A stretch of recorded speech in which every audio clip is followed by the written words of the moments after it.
That's exactly right. Game number 2 of what we're watching on screen. Keep in mind, folks, there for everyone that's watching at home, tomorrow is when we'll have just 100 players, full lobby, 8 games, same players over and over again. This time around, 500 players still qualifying. With a Benji 4K, who's looking to find himself some action right now. This is the Pleasant Park area. It seems like the lay of the land has been reverted back to norms, but it's okay. Benji's gonna follow up to show him what time it is right there. A little emote dance as well. Yeah, love it. A little styling on him a little bit. I like to see Pleasant Park back to its normal form. No more on life rafts or floaties as we get some good old Pleasant Park gameplay. I love me some Pleasant Park drops. Even with a limited shield, I mean, this is still an elim that he probably wants to grab if he can. I was going to say the shields would be the most important. He's going to find some here. That. Take a look. Getting hit for some good shots, but he's going to get tagged up as well. Godaimer is going to hit the headshot that matters the most, but the third party comes through. Godaimer back against the wall as he is now getting third party, making a fourth party coming in as well with a huge first kill. Also triggered some AI, it looks like, so Godaimer needs to be absolutely cautious and try and survive off his back foot. It's a great shot right there, too. Using the crash pad, then disengage. It just kind of worked out that way. Benji was trying to get into the box, but the counter edit, the offensive or the defensive edits are working out beautifully here now. The Marauders joining into the fight is such a distracting factor. That guy, Benji, doesn't want any piece to do with it. So he's going to gain a little bit of distance here, and that's the perfect position to put yourself in. If he just backs up and fires from the outside, the Marauders will ultimately jump into the fight. But I think he's decided, all right, this guy was pretty good for my liking, even with the surprise factor. So he just gets on out of there, backs off. Got in there. It's going to clean up the Marauders. Kind of changes. There's so many new names really breaking into the scene. You know, amongst, of course, all the vets that's been around for a long time and the recurring names. We genuinely do see new faces constantly popping up here. Looks like Godaimer's looking to continue to prove that he deserves to be here. 2 elims already in this mid game, or honestly the early game. We're still only in zone 2. He's just jumping through this box. Pure aggression right now. I think he's got another pack of Marauders nearby. Those are the RPGs and stinkers coming in. Jeez. It never stops for Godaimer. I'm more than content just watching his trajectory and his story, because it's just one chapter going up against Jordberry in a pretty rough position. He needs to be careful of that third party lingering from up top. Yeah, much prefer to be able to be in the game, get that real, raw, authentic feel of the Fortnite experience. Yep. That's what we're getting here. Saknu's trying to jump into the box. Talk about the Fortnite experience. Everyone knows it's all about phasing and hopping into those boxes. But if he gets chin-checked by this charge shock, and he's going to get put down. Let's see what Jordberry decides to do. Jordberry is showing a lot of signs of passiveness, elevating himself, getting off the layer, although he had control of the box and the camera angle there. So I think Saknu's feeling pretty confident if he's reading the situation right now. And yes, he is. He's going to continue to claim a little bit here. Gonna bait him in. Let's see now. Again, Jordberry does have the advantage right now as far as the camera angle goes.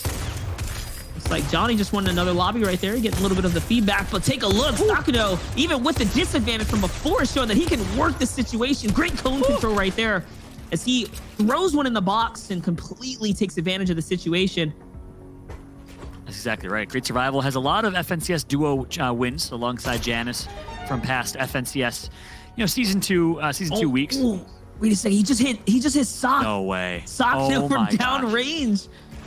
Oh, he hit the snipe shot there, Fallout. So unfortunate for Sakno, he was popping off. Oh no. I looked away on the monitor for 1 second. This man connects for a beautiful shot on Sakno, who was popping off indeed. Nicely placed sniper shot. He's feeling himself, his tasting with that sniper right now. He's connecting with 100% accuracy is what we've seen on screen. I feel like I'm not commentating esports, but instead I'm commentating two men at the office. Jeff and Nato have to fight off in a 1 versus 1.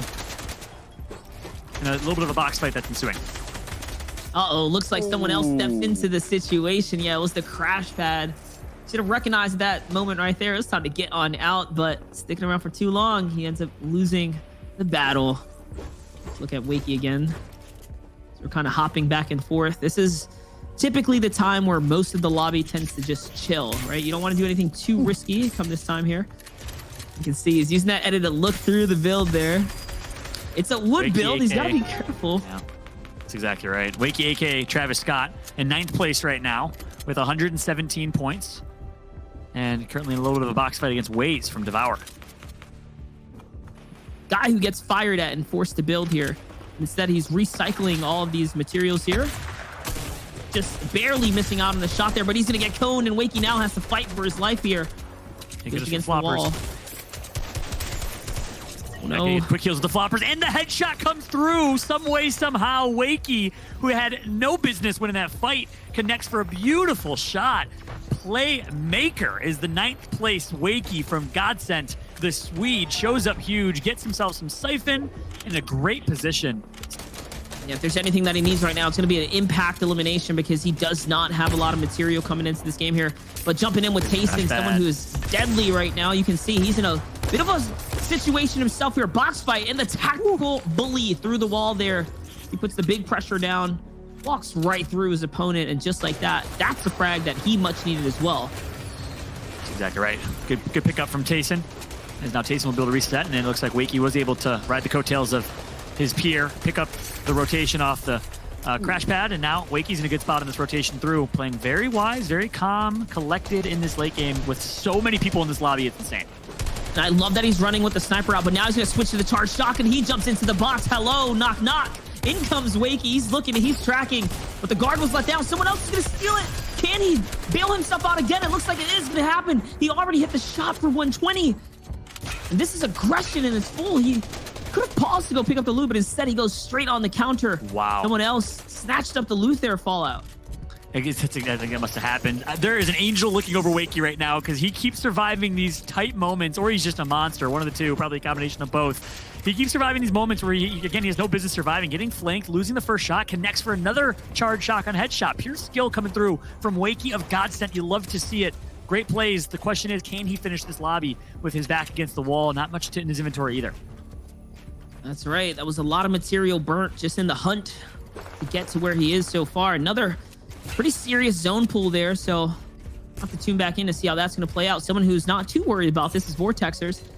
He's got a much different position going on for himself. He's got 100 material builds that he can work with here.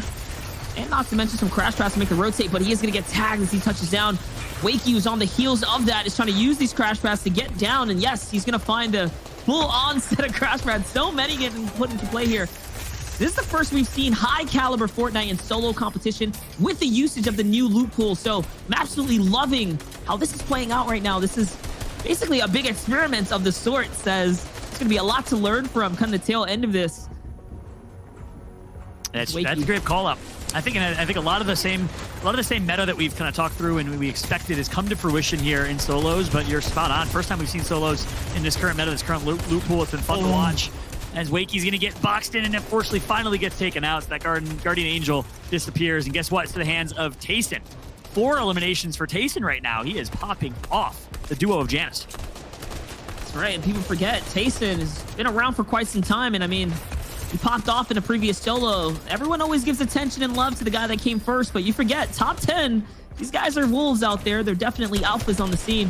You can see his positioning is bar none. He's going to find himself in a beautiful spot to take out Inevitable Prune, possibly the player who won game 2 from low ground, the previous one that we did see. That tactical shotgun. Give me that crown. Give me that crown. I am king. It's Tayson, the 1 versus 1 in the box fight's going to come out on top yet again. Gets the siphon, and he continues to roll here. Had Inevitable Prune weak as well, and I believe it was Kami that did end up taking out Inevitable Prune. So a few eliminations for him, a few assists as well, as he's making such an impact on this lobby. Nice rotations, good tunneling coming through as well. I love that he's overbuilding now because he has the material to do so. These frags coming into the late game are so clutch. 5 elims is no easy feat for a solo competitor. Make that nearly 6, as I thought he was going to conclude it right there. But all right, he's got decisions to make. He's got the positioning here too as well. What's he going to do? And Nikov alive as well from Vitality. Teammates in the past with Airwalks. Everyone knows Airwalks coming from France. Let's see what Nikov can do in this late game. Kami from Poland. A couple stars are lining here in this late game to see who's going to come out on top. We're currently on board with Walls. Wait a second, though. Waves up here on height with the shockwave. It's no surprise, right? This is a story we've seen being read time and time again. It's a matter of what you do with height, though. He's got a lot of options here. Only 3 shockwaves, though. He's possibly going to save those so that he can, capitalize on reclaiming height if he has to. Only 16 mats here, though, so not completely safe. Not just yet. Waiting for the zone, though. Taking his time. We head over to the wide shot here. Falcony still in the thick of it, gets taken out in the low ground. Tayson's still alive as well, looking to tear things up, but it's Cammy, another veteran who's going to find a 2-for-1 special down in the low ground now as well. as Waze is just trying to put pressure but not doing much with his height here. Cammy's really the one who's capitalizing right now, Fallout. That's exactly right. He just got his structure saved by other people in the lobby. I think it was Waze that actually knocked the structure from underneath. But Waze is doing a really, really good job holding on to high ground. Doesn't have a whole lot of builds, though. Only 5 total builds left. He's going to connect for 1. Looks for the second. Can he get it? No, not just yet. It's going to be Kami looking to clean up. Tason's still alive. Kami's still alive. Waze going to pick up an elimination on Kami. Gets a second. That's a double for Waze, and that's going to be it. Waze with a huge finish, proving that high ground is king. He picks up a victory royale and 5 eliminations to boot.